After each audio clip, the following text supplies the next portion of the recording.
Well बच्चों, कल आप लोग का नीट 24 का पेपर है। अभी ठीक 1 घंटे पहले एनटीए ने अपनी ऑफिशियल वेबसाइट और ट्विटर हैंडल पे ना कुछ एक एडवाइजरी जारी की है नीट 24 वाले बच्चों के लिए। इस वीडियो को आप लोग एंड तक जरूर से देखना, बिकॉज ये सारी पॉइंट है ना वीडियो के साथ साथ सारी डॉक्यूमेंट्स अभी तुम निकाल के रख दो कि शाम को और कल सुबह केओस क्रिएट ना हो। अगर एक भी डॉक्यूमेंट अगर मिस हो गया, एग्जामिनेशन सेंटर में घुसने नहीं देंगे। साल भर की मेहनत जो है वो बर्बाद हो जाएगी बच्चों। इस वीडियो को प्रॉपर्ली एकदम देखना कि एनटीए ने अपने एडवाइजरी में क्या क्या बोला यार। सबसे पहले अपने एडवाइजरी में वो ये कह रहे हैं कि बहुत सारे बच्चों का ना जो एडमिट कार्ड में कुछ ना कुछ मिसिंग आ रहा है। तो इन्होंने ये बोला कि जो भी आप एडमिट कार्ड अपना डाउनलोड कर रहे हो उसमें आपका ये सब चीज विजिबल होना चाहिए। आपका फोटोग्राफ आपका दिखना चाहिए, आपका सिग्नेचर विजिबल होना चाहिए, और जो रोल नंबर बारकोड है ना वो भी विजिबल होना चाहिए, बिकॉज वो भी आपका स्कैन होगा। अगर इसमें से कुछ भी मिसिंग है वापस से जाकर री डाउनलोड कर लो। अगर इसके बाद भी अगर तुमको कुछ मिसिंग अगर आ रहा है, फटाफट काम करो, अपनी जो एनटीए की ईमेल एड्रेस है neat@nta.ac.in पे या उनके फोन नंबर पे उनको कॉल करके अपडेट करो कि सर ये हमारा एरर आ रहा है। अगर इसमें से कुछ भी अगर मिसिंग रहेगा, फोटोग्राफ, सिग्नेचर या आपका मतलब प्रिंट नहीं हुआ रहेगा बारकोड, तो आपको एग्जामिनेशन में घुसने वो नहीं देंगे बच्चों। ठीक है। और उन्होंने क्या बोला है, क्या if you find any of this element is missing on your admit card, तो इसको प्लीज आप लोग री डाउनलोड कर लो अपनी एडमिट कार्ड को। और आपको तो पता है ना कि कल ही परसों रात को एनटीए ने क्या किया था कि जो पेज नंबर 2 का जो साइज है उसको उन्होंने रीअरेंज करवा दिया था। तो प्लीज पेज 2 को भी तुम देख लेना कि प्रॉपर्ली तुम्हारा पोस्ट कार्ड साइज जो फोटोग्राफ है वो चिपक रहा है कि नहीं चिपक रहा है। प्लीज ये देख लीजिए फटाफट, अगर आपके एडमिट कार्ड में सब चीजें है। एडमिट कार्ड का जो पेज नंबर 1 है उसमें आपको अपना फोटो लगाना है, पासपोर्ट साइज वो आप लोग लगा लोगे, सेम जो आपने एप्लीकेशन फॉर्म में दिया है, और लेफ्ट थंब का इंप्रेशन कर लेना। और वो मिलना नहीं चाहिए लेफ्ट थंब का इंप्रेशन वहीं पर, क्योंकि वो भी तुम्हारे पास बायोमेट्रिक ऑथेंटिकेशन में जाने वाला है।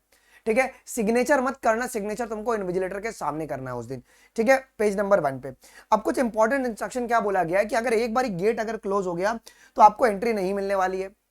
फिर बहुत सारे मैं देख रहा हूं यूट्यूब पे ना टीचर्स लोग कह रहे हैं कि पेज 1 और पेज 2 लेकर जाओ। नहीं यार, एनटी अपनी गाइडलाइन में साफ साफ कह रही है कि पेज 1, पेज 2 और पेज 3 तुमको तीनों लेकर आना है। तो किसी के बात में सुना, देखो इन्होंने यहां पे साफ साफ बोला हुआ है क्या कि all the 3 pages and bring the pasted photograph on the page 2 before arriving the centre. Okay, candidate को ना ये तीनों का तीनों डाउनलोड करना है और ये तीनों पेज लेकर आना है, 2 पेज नहीं। और पोस्ट कार्ड साइड फोटो तुमको घर पे से चिपका के आना है। अब वहां पे बैठ के चिपकाना नहीं, आपको एग्जामिनेशन हॉल में चिपकाने को नहीं मिलने वाला बच्चों। ओके, इसके बाद क्या बोला गया है कि पेज 1 पे आपको सेंटर का डिटेल आपके दिख रहा है या नहीं दिख रहा है। सेल्फ डिक्लेरेशन जो आपका अंडरटेकिंग है उसको आप लोग फिल आउट कर लीजिएगा। और पेज 2 पे जो आपका पोस्ट का साइज फोटोग्राफ है, ठीक है। और पेज 3 पे जो आपका इंपॉर्टेंट इंस्ट्रक्शन है फॉर कैंडिडेट, बिकॉज आपने जो अंडरटेकिंग लिया है वो पेज 3 के रेफरेंस में लिया है ना, तो ये आपको कैरी करना पड़ेगा।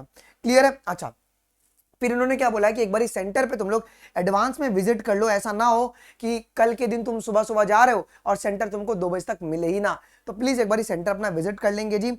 और ध्यान देना है आपको एग्जामिनेशन हॉल में क्या क्या अलाउड है। आपका एडमिट कार्ड और आपको अपना वैलिड आईडी प्रूफ। अबे वैलिड आईडी प्रूफ में आपका आधार कार्ड लग सकता है, पैन कार्ड लग सकता है, ड्राइविंग लाइसेंस, क्लास 12 का आपका सर्टिफिकेट भी लग सकता है। आपकी प्रॉपर फ्रस्किंग की जाएगी। तो कोई भी मेटल का आइटम अपनी बॉडी में मत रखना। बहुत सारे बच्चे कह रहे हैं कि सर हमारे जिप में ना मेटल है, क्या करें भाई? क्यों जिप पहन के जाना? जिप वाला जींस क्यों पहन के जाना है? ट्राउजर पहन के जाओ, नॉर्मली पहन के जाओ, 3/4 पहन के जाओ, जहां पे तुम्हारे मेटल ना हो यार, जिससे कि तुम्हारा दिक्कत ना हो। तो ये बात ध्यान रखना जी। देखो अब इन्होंने एक बात और यहाँ पे क्या बोला है कि आपको क्या क्या चीज लाना है। तो आपको अपना पर्सनल ट्रांसपेरेंट वाटर बॉटल लाना है बच्चों, ये ध्यान रखना यार। ये मत सोचना कि एग्जामिनेशन सेंटर पे मुझे मिले या ना मिले, अपना कैरी कर लेना यार। ओके, एडिशनल फोटोग्राफ अपना ले लेना। ये कौन सा फोटोग्राफ होना चाहिए? जो आपने अपने एप्लीकेशन फॉर्म में, मैं कहता हूं कि 2 ये फोटोग्राफ ले लेना और एक पोस्ट कार्ड साइज का फोटोग्राफ ले लेना। अगर कुछ गलत होता है तो तुम अपने पास सेफ के लिए रखना जी। ठीक है। अच्छा, ये तुम्हारा A4 साइज में तुम्हारा ये होना चाहिए प्रिंट, क्या कहते हैं, आपका एडमिट कार्ड। ऐसा ना हो कि भैया A3 साइज में प्रिंट करवाओ, तो इस बात का भी आपको ध्यान रखना है जी। अब देखो वैलिड आईडी प्रूफ में आपको क्या क्या लगेगा। आधार कार्ड लगेगा विद अ प्रॉपर फोटोग्राफ, ई आधार भी चलेगा और राशन कार्ड भी आपका चल सकता है। ओके, अब ये बात ध्यान रखना कि कुछ बच्चे कहेंगे कि सर आधार कार्ड है ना मेरे फोन में है। तो इन्होंने साफ साफ बोला है क्या कि all the other ID photocopies और IDs even if as scanned photos of the IDs in the mobile phone will not be allowed. अपने आधार कार्ड का फोटो तुमने फोन में रखा है और वो दिखाओगे, वो अलाउड बिल्कुल भी नहीं है। ये बात आप लोग ध्यान रखना। पीडब्ल्यूडी वाले बच्चे आपको अपना अपना जो सर्टिफिकेट है वो आपको कैरी करना है, इस बात का आप लोग ध्यान रखना जी। अच्छा, इन्होंने और क्या बोला है जी, जो भी आप रफ वर्क करोगे, मैं इसको ऊपर कर देता हूं, जो भी आप अपना रफ वर्क करोगे वो टेस्ट बुकलेट मतलब जो क्वेश्चन पेपर आपको मिलेगा ना उसी के रफ कॉपी पे करना, ओएमआर के पीछे मत करना। प्लीज इस बात का भी आप लोग ध्यान रखेंगे। किसी प्रकार का भी ब्रेक आप लोग को नहीं मिलेगा कि चलो ब्रेक है, चलो रिसेस हो गया है, खाना खाएं, टिफिन, बिल्कुल भी नहीं मिलने वाला है ड्यूरिंग द फर्स्ट 1 आवर और लास्ट आवर में कि सर ब्रेक मिल गया हम लोग थोड़ा एंजॉय कर लेते, नहीं। आपका जो टाइम सेट किया गया है कि मतलब किसी को जल्दी पेपर, किसी को लेट पेपर नहीं मिलने वाला है जी। फिर उन्होंने क्या बोला है बच्चों, क्या, हाँ, कोई टॉयलेट ब्रेक ये सब आपको नहीं मिलने वाला है, तो इस बात का ध्यान रखेंगे।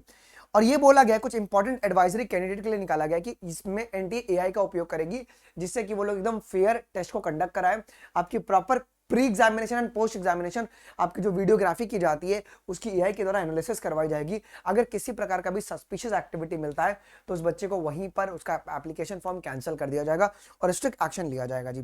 तो ये इंपॉर्टेंट गाइडलाइंस है कुछ। तो क्या क्या कर लोगे जी, 2 अपना पासपोर्ट साइज फोटो ले लो, एक पोस्ट कार्ड साइज फोटो ले लेना, एडिशनल जो ये आपको पासपोर्ट साइज लगेगा इन्विजिलेटर को देने के लिए। फिर आपके हॉल टिकट में ये तीनों चीज होना चाहिए बच्चों।